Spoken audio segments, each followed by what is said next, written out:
Hello guys, hello, this is for Leo. Leo, welcome dito sa aking channel, Kapalaran 888. Welcome guys. Alamin natin kung anong mangyayari sa'yo for the next 5 months. Ano bang ibabalik sa'yo ng Saturn retrograde? Ano bang ibabalik sa'yo? Yun ang aalamin natin.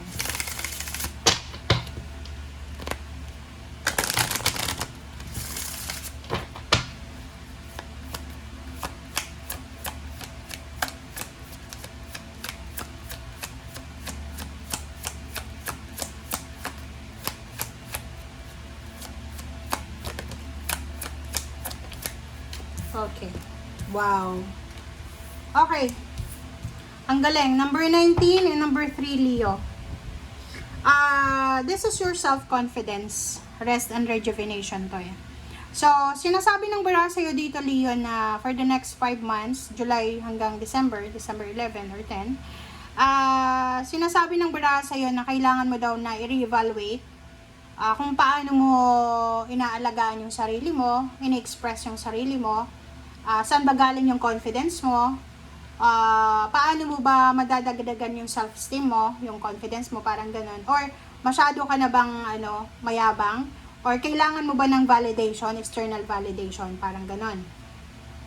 So, sinasabi ng barasa yun dito na may mga Leo siguro na sobra-sobra kayong workaholic. Siguro for the past few months or few years, puro lang kayo trabaho. So, ngayong Saturn retrograde, ibabalik yan sa'yo. Kumbaga, marirealize mo magre-reflect ka, ano bang nangyari sa buhay mo for the past years? Ano bang naging resulta ng trabaho mo? May nangyari ba na maganda? Parang ganun. So, mag-review ka ng mga personal goals mo, yung skills mo ngayon, outdated na ba or updated pa?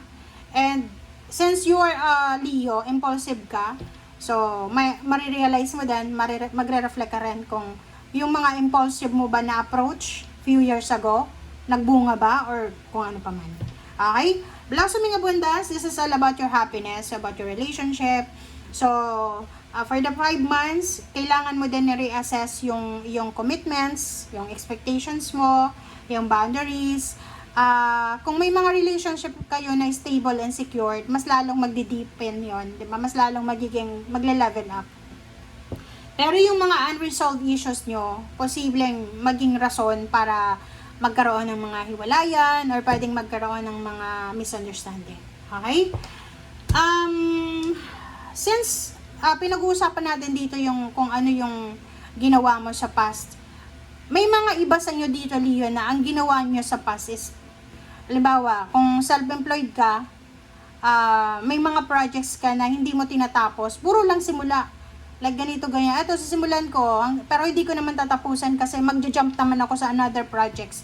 Hanggang sa magja-jump, nakalima ka na sinimulan ngayong taon or last year, pero wala kang natatapos. Parang ganon. May iba din sa inyo dito na, halimbawa, empleyado ka. Empleyadong Leo. Yung iba sa inyo dyan, hindi nag-i-stay sa isang company. Diba? Diba yung company usually 6 months yung probationary, parang ganon. Ikaw hindi ka nakakapag 6 months kasi 5 months pa lang nagre-resign ka na. Or lilipat ka na naman sa bagong company. Maghahanap ka na naman ng trabaho. Okay? So, sinasabi ng bara sa'yo dito, kailangan mo na i-reassess yung mga nangyari sa'yo sa past. Babalik yun sa'yo ngayon marirealize mo na, naku, sayang pala yung oras na ginawa ko sayang pala yung oras kasi wala namang naging positive result sa paulit-ulit kong ginagawa, parang ganon. So, kailangan mo daw munang tapusin yung mga unfinished work mo, magkaroon ka ng patience sa mga long-term goals mo or sa mga projects na ginagawa nyo kung kayo ay self-employed, kasi kung wala kang patience, puro ka lang talaga simula. Like, halimbawa, ito yung new, old projects mo, hindi mo pa nga natatapos, may bago ka na naman, hanggang may bago ka na naman. Okay?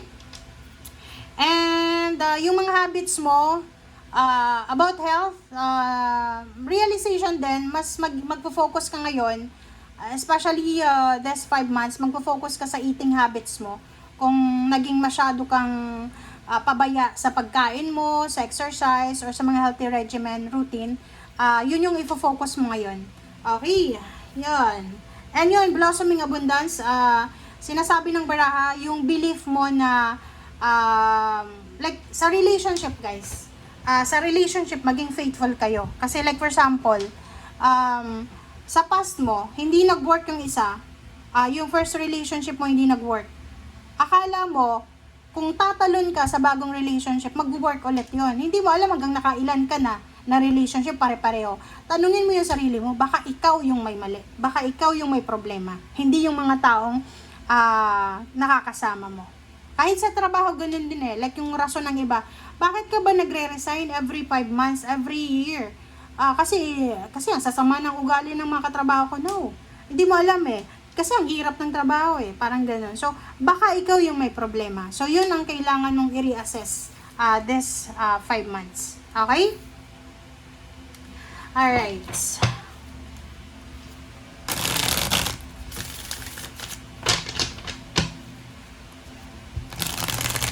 Maging faithful ka sa sarili mo, sa ibang tao, ganun. Kasi yung para kang tipaklong, okay? Yun yung definition ng mga Leo, tipaklong. Diba yung tipaklong pag unstable siya sa isang lugar, jump siya sa another direction. Kasi akala niya, sa other direction, so sa other position, kung saan siya tatalon, stable na doon. E paano kung tinalunan mo, dagat na, diba? Tapos parang yung tawag dito, yung may mga bad habits na bumibili ng mga pagkain na hindi naman nila, parang gusto lang nila tikman, yun.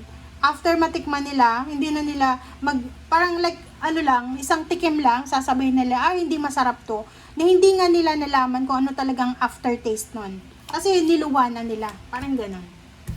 Okay, so yun yung ibabalik sa'yo ng Saturn retrograde. Lahat ng mga ginawa mo sa past na ganun. Okay, High Priestess and, diba? Sabi ng baraha sa'yo dito, matetest yung pagiging Leo, especially sa love life this 5 months. Yung paniniwala nyo kasi sa love life na yon, pag hindi na nag-work, like, ganito yon. Sa love life kasi, pag hindi ka na masaya, kailangan mo nang tumalon, kailangan mo nang umalis, kailangan mo nang i-secure yung sarili mo. Tinanong mo ba yung sarili mo kung yung partner mo na yon masaya sa'yo? Bakit siya nag-i-stay sa'yo? Diba? Hindi lang, huwag tayong masyadong selfish, guys. Yung pagiging selfish nyo, sorry huwag kayong magalit pero yung pagiging selfish nyo, ibabalik yan sa inyo ng universe. Okay? So, sa dami mong choices yun din ang problema sa'yo. Ang problema ng mga Leo, marami kayong choices and options. Okay? Hindi kayo yung klase ng tao na permanente. Hindi kayo yung klase ng tao na, kaya nga, example dyan, yung nagtatrabaho, palipat-lipat ng trabaho, hindi nakakahanap ng talagang secured na lugar. Ang sabi ng baraha sa'yo dito, ibabalik yan sa'yo ng Saturn retrograde for the 5 months na marirealize mo na kung nag-stay ka lang sa isang lugar, kung nag-stay ka lang sa isang trabaho, or kung nag-stay ka lang sa isang relationship, mas magiging masaya ka. Okay? And may mga Leo dito na every time nakakaranas sila ng paghihirap, financial problems, or kung ano pa man, gusto nila tumalo na, umalis na. Okay? 5 of Wands and then Knight of Wands. So, this is fire sign. This is your energy. Ang problema din sa'yo, Leo, eto siya, mahilig kang, kumbaga, mabilis kang magalit, aggressiveness. Yung pagiging aggressive mo, mga decision making, ngayon gusto mong makipaghiwalay, ngayon mismo makikipaghiwalay ka. So, ngayon, may nagsabi lang sa'yo ng chismis, maniniwala ka, aawayin mo na kung sino-sino, parang ganun. So, ang sabi ng baraha, kung ikaw yan, mag-iingat ka, kasi ibabalik yan sa'yo ng universe. Okay, 4 of Swords and, wow, Strength card. So, sinasabi ng baraha sa'yo dito, magpo-focus ka sa 5 months na to sa iyong health and healing, physical body. So, yun yung nakikita natin. Pagpapahinga, so, pwedeng yung iba sa inyo dyan, magbabakasyon. And, sa nakikita ko rin sa'yo dito, this is King of Swords, Justice, or, no, this one is not Justice, this is Capricorn. So, sabi ng bara sa'yo dito, kung may binabala kayo na magloko, wag nyo nang ituloy. Isasampal yan sa inyo ng Saturn retrograde. Diba? Ito, oh. Ito yung plano mo eh. Maybe you're planning to cheat. You're planning to cheat or you're planning to, abandon na the situation. Wag mong gagawin yan.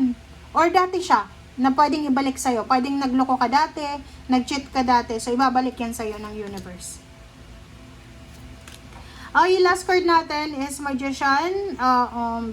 So, yun. Sinasabi ng bara sa'yo, ihanda mo ang sarili mo kasi isang napakabilis na like emotional shift. Kung may sinaktan ka, related siya dito. Kung may niloko kang tao, asawa mo ba yan? Girlfriend, boyfriend? Basta niloko nyo na umiyak, nasakdan. Huwag kayong matutulog kasi ibabalik yan sa'yo sa anumang oras. Tingnan mo siya. Mabilis siya eh. Hindi mo in-expect eh. Yung heartbreak na naging result ng ginawa mong desisyon sa past, ibabalik sa'yo. Okay? So, kung umiyak siya, iiyak ka rin. Okay? So, comment down below if you resonated, guys. Thank you. Bye!